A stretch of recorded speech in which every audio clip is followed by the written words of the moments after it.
नई योजना। अगली दोपहर आसमान नीला था और हवा एडवेंचर के वादे से गर्म थी। गीती का दिल उत्साह से धड़क रहा था जब वह छोटू और सीमा को कोने वाले घर के पीछे मिली। वह उसकी गुप्त मिलने की जगह बनने वाली थी, वह जगह जहां प्लान बनाए जाते थे और खोज के सपने उड़ान भरते थे। अंदर क्या है?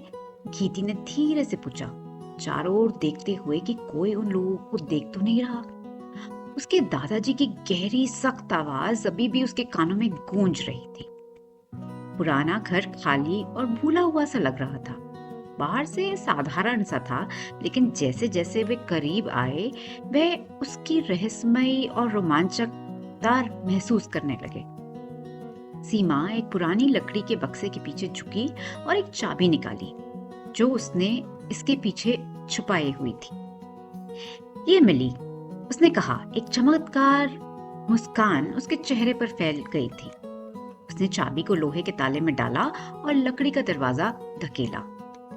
दरवाजा एक चरमराती आवाज के साथ खुला। घर में मध्यम धूल भरे कमरों में से नम मिट्टी और पुरानी लकड़ी की खुशबू बाहर तक आई। गीती अपनी सांसों की आवाज सुन सकती थी जो उसके कानों में सुनाई दे रही थी। तुम्हें चाबी कैसे मिली? गीती ने आश्चर्य से पूछा। ओह, ये असल में मेरा ताला है। सीमा मुस्कुराई, उसकी आंखें शरारत से चमक रही थी। जब मैंने घर को पाया था तो उस पर कोई ताला नहीं था। तीनों ने अंधेरे ठंडे कमरों में कदम रखा। उनकी आंखें धीरे धीरे अंधेरे के अनुसार ढल रही थीं। वाह, छोटू फुसफुसाया चारों ओर देखते हुए, ये मेरी सोच से भी बड़ा है। मुझे तुम दोनों को कुछ दिखाना है, सीमा ने कहा। उसकी आवाज उत्साह से कांप रही थी जब वह घर के अंदर चलती जा रही थी।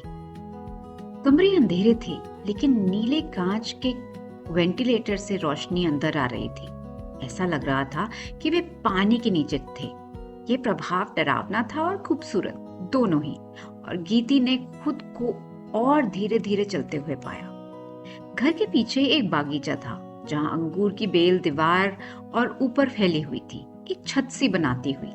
जंगली गुलाब बारिश से धुली दीवार पर उलझे हुए पैटर्न में उगे थे। उनकी खुशबू मिट्टी की नमी के साथ मिल रही थी। उन्होंने सावधानी से पिछवाड़े में कदम रखे। उनके कदमों की आवाज मोटी घास से दब गए थे।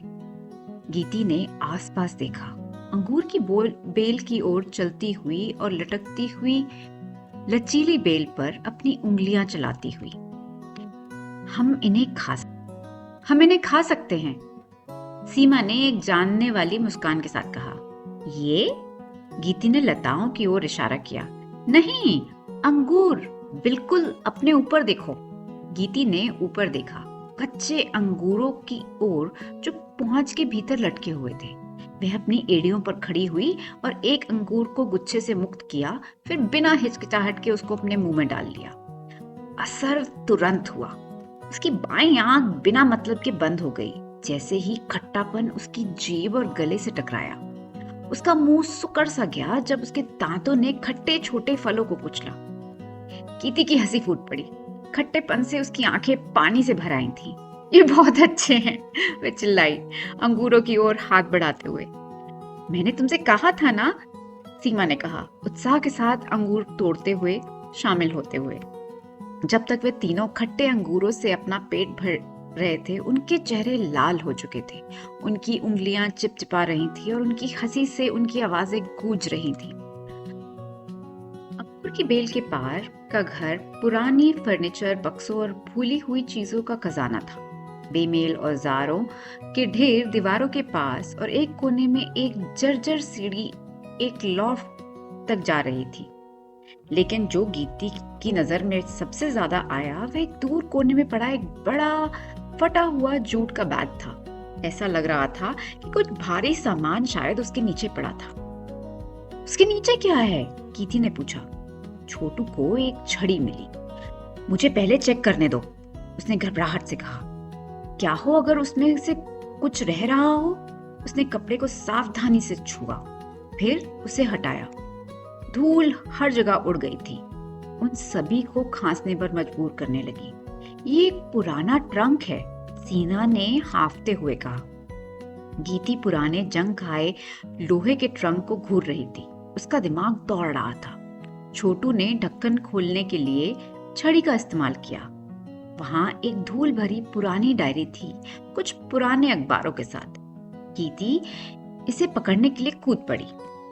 ये किसकी है? सीमा ने पूछा। अभी भी उसी जगह पर खड़ी हुई थी वो। गीती ने डायरी को सावधानी से खोला। पन्ने मोटे और उबड़ खाबड़ से महसूस हो रहे थे। बीच में वहां गांठ क्या है, ये सोच रही थी और कहते ही बीच से पलटी।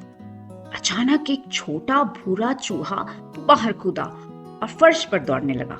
तीनों बच्चे चिल्लाए और घर से भागे, हांफते हुए। वे दौड़ते रहे, उनके दिल जोर से धड़क रहे थे जब तक वे घर के बाहर आए। और वे तब तक नहीं रुके जब तक वे लेन के दूर वाले छोर तक नहीं पहुंच गए थे।